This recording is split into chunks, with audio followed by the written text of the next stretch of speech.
How much did an SS guard earn in a death camp? More than you'd expect. At minimum, 4 times the average German salary, the equivalent of $20,000 a month today. And that was just their paycheck. The ranks in camps ranged from junior non-commissioned officers to captains. Even the lowest SS man made as much as a factory worker, about 170 Reichsmarks a month. But then came the real bonus, 18 marks for every single day spent in the camp. Add it up, and they earned 4 times what their countrymen did, and 4 times more than a Wehrmacht soldier of the same rank, who faced bullets on the Eastern Front. Life in a camp was, compared to the front, almost comfortable.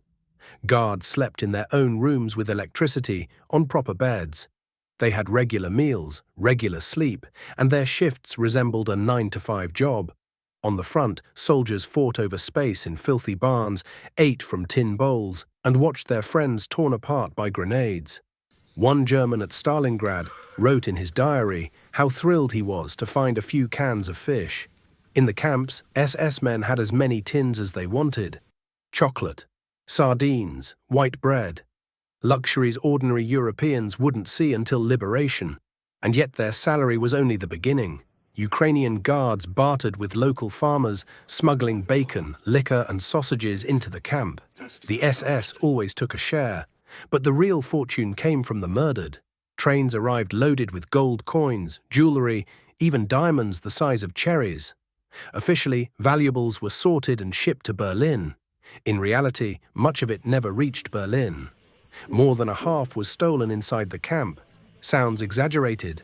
Both survivors confirmed it, and even SS man Franz Suchomel admitted the same.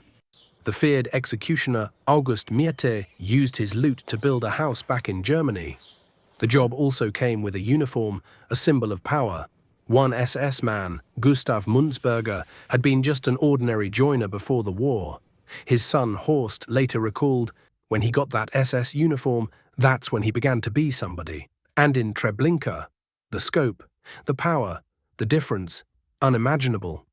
Every 3 months they went home on leave, returning as respected citizens, bringing wives elegant coats and fine lingerie stolen from murdered women. But not everyone could live with it. At least one guard voluntarily asked to be transferred to the front on moral grounds.